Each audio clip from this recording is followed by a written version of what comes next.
नमस्कार विद्यार्थी मित्रांनो, इयत्ता 10वीच्या सर्व विद्यार्थी मित्रांचं आपल्या युट्यूब चॅनलवर सहर्ष स्वागत आहे। मुलांनो, संकीर्ण प्रश्नसंग्रह 1 मधला प्रश्न 4था आणि प्रश्न 5व्या मध्ये सुद्धा काही उपप्रश्न आपल्याला या व्हिडिओमध्ये घ्यायचे आहेत। अतिशय सोपा भाग आहे। खालील निश्चयकांच्या किमती काढा। निश्चयकांच्या किमती काढायच्या आहेत आपल्याला।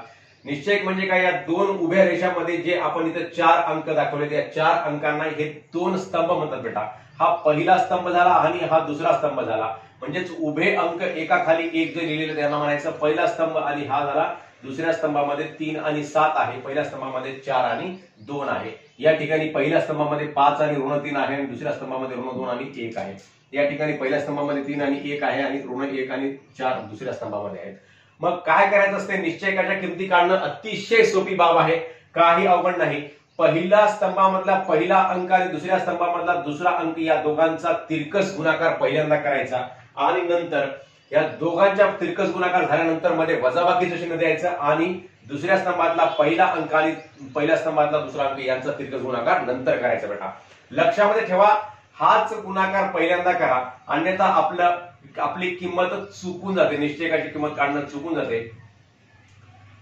बरोबर आहे 4 गुणिले 7 हा गुणाकार पहिल्यांदा करायचा असतो बेटा। 4 गुणिले 7 पहिला गुणाकार वरून खाली म्हणजेच पहिल्या अंकाकडून चौथ्या अंकाकडे विचार केला तर पहिला दुसरा तिसरा चौथा अंक असं जर गृहीत धरलं मग याला स्तंभ म्हणायचा आणि याला सुद्धा स्तंभ म्हणायचा। पहिल्या स्तंभातला पहिला अंक आणि दुसऱ्या स्तंभातला दुसरा अंक। 4 गुणिले 7 वजा 3 गुणिले 2।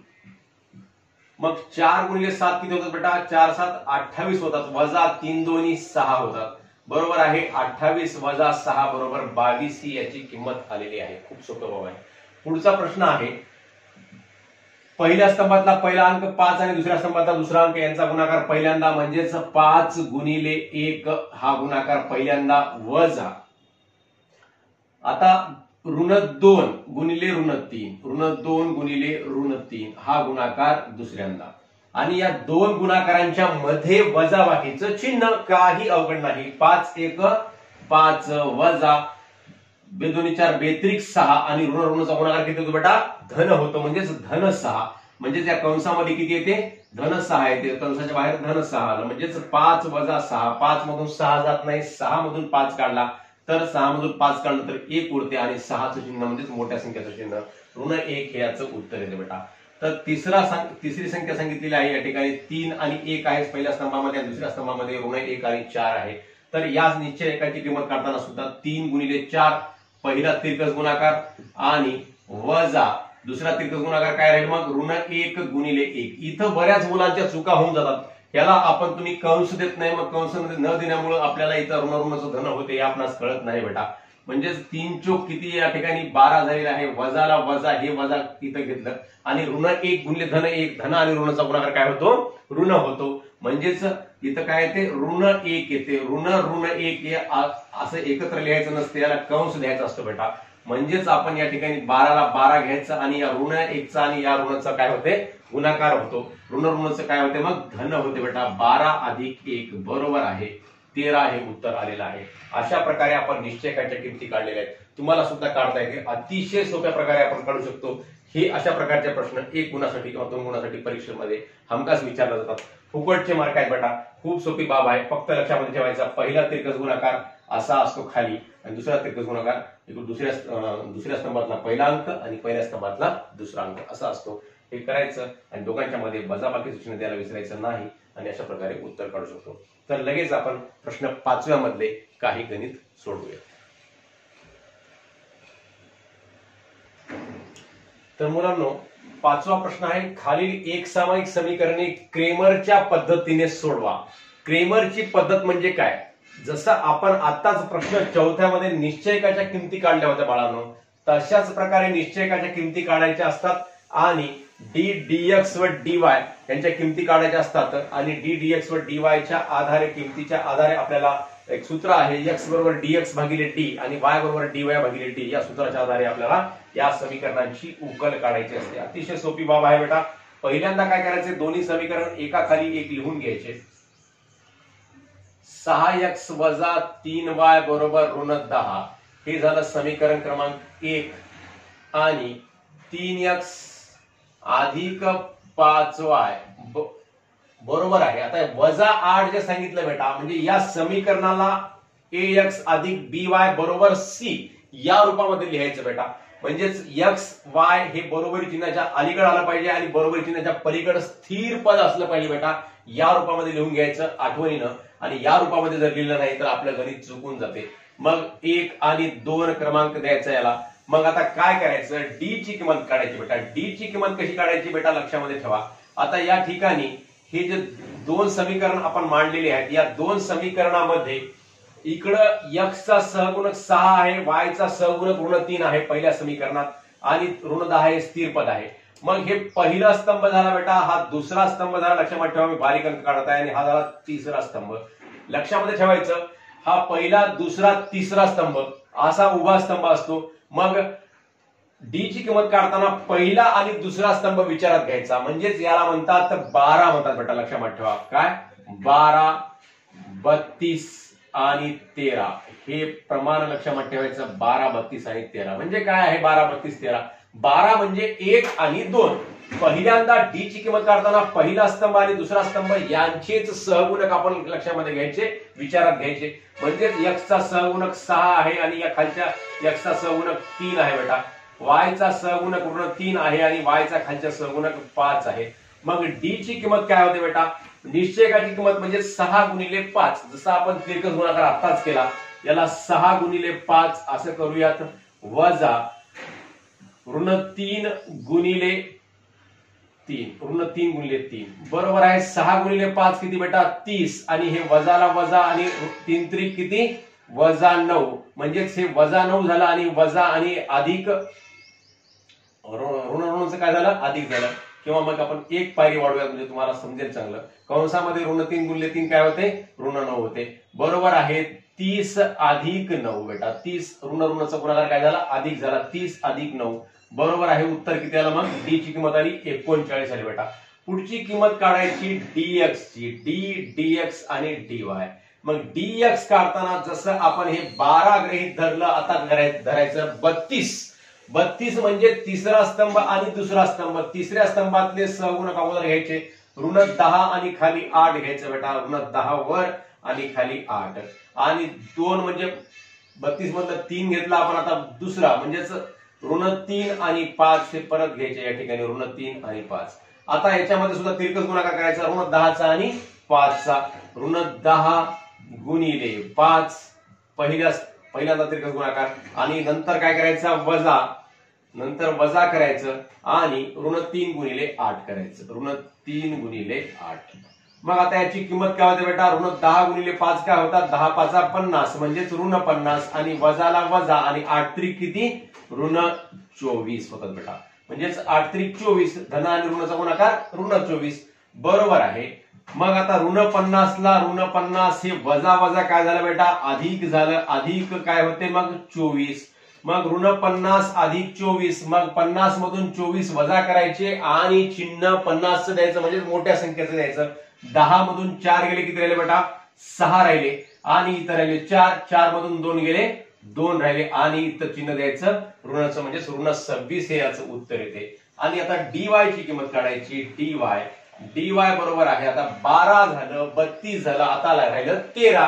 13 म्हणजेच पहिला स्तंभ आणि तिसरा स्तंभ. पहिला स्तंभ काय आहे बेटा 6 आहे आणि 3 आहे, आणि तिसरा स्तंभ काय आहे ऋण 10 आहे आणि 8 आहे.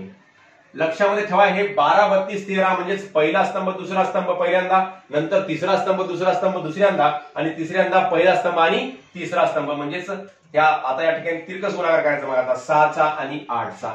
6 गुणिले 8 कंस बंद, वजा ऋण 10 गुणिले 3. ऋण 10 गुणिले 3 बरोबर आहे. 6 7 42, 6 8 48 बेटा, वजा ऋण 10 गुणिले 3 किती 10 3 30, आणि ऋण 30 बरोबर आहे. 48 आणि ऋण ऋणचं काय झालं, अधिक 30 झालं बरोबर आहे. 48 अधिक 30, 8 आणि 0 8, आणि 4 आणि 3 7, 78 हे उत्तर आलं. म्हणजे dy ची किंमत 78 आली, dx ची किंमत ऋण 26 आली, आणि d ची किंमत किती आली 39 आली.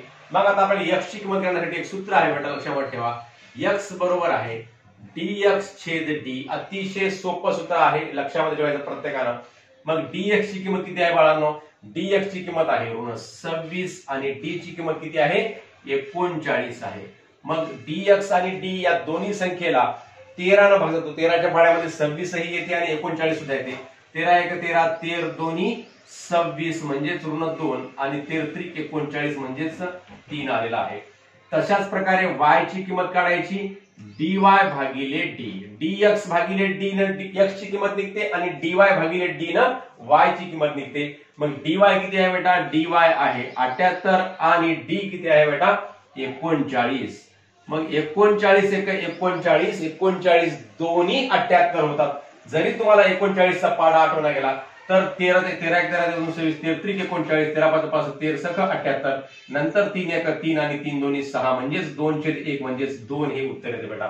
मग म्हणून x, y बरोबर आहे, मग x चं उत्तर किती आलं ऋण 2/3, y किती आला बेटा 2 आलं। ही समीकरणाची उकल आहे। अशा प्रकारे अतिशय सोप्या पद्धतीने क्रेमरच्या पद्धतीने आपल्याला हे समीकरण सोडवलं, समीकरणाची उकल आहे। यालाच निश्चयकाची पद्धत सुद्धा म्हणतात बेटा, निश्चयक पद्धत किंवा क्रेमरची पद्धत। काही अवघड नाही, 12 32 13 हे सूत्र लक्षात ठेवायचं। समीकरणाला ax अधिक by बरोबर c म्हणजे स्थिर पद बरोबर पलीकडे या रूपामध्ये मांडून घ्यायचं आणि d ची किंमत काढताना 12 हे सूत्र वापरायचं म्हणजे पहिला स्तंभ आणि दुसरा स्तंभ। हे dx ची काढताना 13 म्हणजे 12 32 म्हणजे तिसरा स्तंभ आणि दुसरा स्तंभ वापरायचा म्हणजे तिसरा स्तंभाचे सहगुणक आणि नंतर दुसऱ्या स्तंभाचे सहगुणक आणि dy म्हणजे 13 म्हणजे पहिला स्तंभ आणि तिसरा स्तंभ यांचे सहगुणक वापरायचे। मग निश्चयकाची किंमत कशी काढायची आपल्याला माहितच आहे, तिरकस गुणाकार करायचा, पहिला तिरकस गुणाकार वजा दुसरा तिरकस गुणाकार, मग पहिल्या तिरकस गुणाकारातून दुसरा तिरकस गुणाकार वजा केल्यानंतर आपल्याला निश्चयकाची किंमत प्राप्त होते। आणि एक गोष्ट लक्षात ठेवायची, याला कंसामध्ये घ्यायला विसरायचं नाही बेटा, कंसामध्ये जर घेतलं नाही तर आपलं बऱ्याच वेळेस चुकू शकते। जसं इथं ऋण 3 गुणिले 3 3 त्रिक 9, आपण सहज इथं 30 वजा 9 बरेच मुलं लिहिताना सहज ओघामध्ये होऊन जाते। मग इथं उत्तर 21, जर एकदा एक चुकलं d dx आणि dy या तीन किमतीपैकी एक किंमत जरी चुकली तरी आपलं पूर्ण गणित चुकून जातं। असं बऱ्याच चांगल्या हुशार मुलांचं सुद्धा होतं बेटा। त्यामुळे या दोन्ही तिरकस गुणाकारांना कंस द्यायचा आणि ह्या ऋणाचं मधल्या कंसासोबत गुणाकार होत असते। मग इथं ऋण 9 आलेले आहेत, मग ऋण 9चं धन 9 मध्ये रूपांतर होते बेटा आणि धन असेल तर ऋण होते, हे लक्षामध्ये ठेवा। अशा प्रकारे आपण गणित सोडू शकतो। तर लगेच आपण दुसरं गणित सोडूया। 4m वजा 2n बरोबर ऋण 4, याला सुद्धा आपण काय करायचं, सरळ मांडून घ्यायचं। पहिल्यांदा 4m वजा 2n बरोबर ऋण 4 हे सरळ दिलेलं आहे, याला समीकरण क्रमांक 1 म्हणूयात। आणि नंतर आहे 4m अधिक 3n बरोबर आहे 16, हे आहे समीकरण क्रमांक 2 आहे बेटा, समीकरण क्रमांक 2। मग हे 1 आणि 2 समीकरण मांडून घेतल्यानंतर आता काय करायचं, d dx आणि dy च्या किमती काढायच्या। मग परत अजून तेच सूत्र 12 32 13 इथल्या सारखंच। मग d ची किंमत d बरोबर आहे 12 म्हणजेच 4 आणि 4 म्हणजेच आणि इकडे ऋण 2 आणि 3, मग बरोबर आहे। मग काय करायचं बेटा, पहिला तिरकस गुणाकार कोणता 4 आणि 3 चा, 4 गुणिले 3 याला कंस वजा पुन्हा ऋण 2 गुणिले 4, ऋण 2 गुणिले 4 असं होते। बरोबर आहे 4 2 8 4 त्रिक 12 वजाला वजा बेचोक 8 ऋण 8 होते बेटा। बरोबर आहे 12 आणि हे वजा वजाचं काय झालं अधिक होते म्हणजेच 12 अधिक 8 बरोबर आहे 20 आलं बेटा d ची किंमत। आता dy ची किंमत काढायची लगेच। dy बरोबर आहे 12 च्या नंतर कोणतं सूत्र आहे बेटा 32 म्हणजेच तिसरा स्तंभ आणि दुसरा स्तंभ आहे बघा, हे लक्षामध्ये ठेवा। तिसरा स्तंभ काय आहे ऋण 4 आणि 16, हा तिसरा स्तंभ आहे ऋण 4 आणि 16 आणि दुसरा स्तंभ काय आहे ऋण 2 आणि 3 बरोबर आहे। ऋण 4 गुणिले 3 किती बेटा, ऋण 4 गुणिले 3 करा आणि वजा करा ऋण 2 गुणिले 16, ऋण 2 गुणिले 16। तिरकस गुणाकार करायचा, पहिल्यांदा हा तिरकस गुणाकार करायचा, नंतर वजाबाकीचं चिन्ह द्यायचं आणि दुसऱ्यांदा हा तिरकस गुणाकार करायचा। दुसऱ्या स्तंभातला पहिला अंक आणि पहिल्या स्तंभातला दुसरा अंक असा तिरकस गुणाकार करायचा। दुसऱ्यांदा पहिल्यांदा पहिल्या स्तंभातला पहिला अंक आणि दुसऱ्या स्तंभातला दुसरा अंक असा करायचा। मग 4 दूनी 8, 4 त्रिक 12, ऋण 12, वजाला वजा आणि 16 एक 16, 16 दूनी 32, हे ऋण 32 बेटा. 16 दूनी किती झालं? 32 आलेला आहे. ऋण 32 येते. बरोबर आहे. ऋण 12 आणि ऋण ऋणचं काय झालं? अधिक 32. ऋण 12 आहे आणि अधिक 32 आहे बेटा. मग याचं उत्तर काय येते? 32 मधून 12 काढायचे आणि चिन्ह कोणाचं द्यायचं? 32चं, म्हणजेच मोठ्या संख्येचं द्यायचं. 2 मधून 2 गेले किती? 0 आणि 3 मधून 1 गेला तर 2 आणि चिन्ह कोणतं येते? धनाचं चिन्ह येते बेटा. धन 20 येते उत्तर याचं. सॉरी, dx आहे हे. dx आणि dy.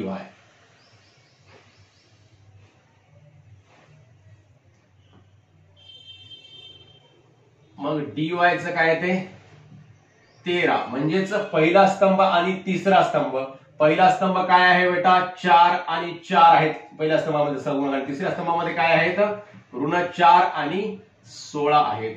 मग dy ची किंमत काय होते? मग 4 गुणिले 16 होते. 4 गुणिले 16 वजा ऋण 4 गुणिले 4, ऋण 4 गुणिले 4. हे ऋण 4 आणि हे 4 आहे बेटा. म्हणजेच 16 चोक किती आता या ठिकाणी? 16 चोक 64, वजाला वजा आणि 4 चोक 16 वजा 16. बरोबर आहे. 64 आणि ऋण ऋण काय झालं? परत या ठिकाणी धन झालेलं आहे बेटा. बरोबर. 64 अधिक 16, 6 आणि 4 10 ला 0, हातचा आला 1, 6 आणि 1 7, 7 आणि 1 8. 80 किंमत आलेली आहे या ठिकाणी. मग आता काय करायचं? dx आणि dy च्या किमती आपणास प्राप्त झालेल्या आहेत. मग या आधारे आपण x आणि y च्या किमती काढू शकतो. अतिशय सोपं सूत्र जे आपण आता सांगितलं तुम्हाला. x बरोबर आहे dx छेद d लिहायचं. dx ची किंमत किती आहे बेटा? 20 आहे आणि d ची किंमत सुद्धा किती आहे? 20च आहे. म्हणजेच 20 एक 20, 20 एक 20, 1 छेद 1 म्हणजेच 1 किंमत आली. आणि y ची किंमत काय होते? dy भागिले d. म्हणजेच dy ची किंमत किती आहे या ठिकाणी? 80 आहे आणि d ची किंमत किती आहे बेटा? परत 20 या ठिकाणी लिहिलं आपण. मग 20 एक 20 आणि 20 चोक 80 म्हणजेच 4 छेद 1 म्हणजेच 4.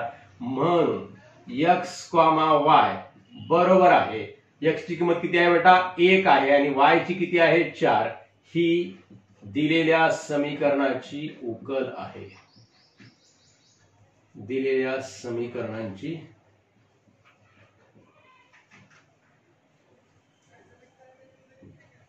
उकल आहे.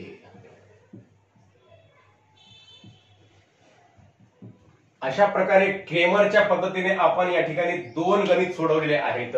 उर्वरित गणित आपण पुढील व्हिडिओमध्ये बघूयात. अतिशय सोपी पद्धत आहे बेटा. dx आणि dy च्या किमती काढायच्या. कशा काढायच्या? 12 32 13 हे सूत्र वापरायचं. आणि हे सूत्र वापरण्याच्या अगोदर या समीकरणांना ax अधिक by बरोबर c म्हणजेच स्थिर पद बरोबरी चिन्हाच्या पलीकडे अगोदर घेऊन ठेवायचं बेटा, जर दिलेलं नसेल तर. जसं या गणितामध्ये आपण केलेलं आहे. हे जर करण्यात गेलं तर चुकून जाते. म्हणून हे एक पहिली पायरी. नंतर dx dy 12 32 13 लक्षात ठेवायचं आणि पुढे x बरोबर dx छेद d आणि y बरोबर dy छेद d. हे अशा प्रकारे याची किंमत काढायची. अतिशय सोपी बाब आहे. समीकरण सोडवण्याची निश्चयक पद्धत ही याच क्रेमरच्या पद्धतीला निश्चयक पद्धत असं सुद्धा म्हणतात.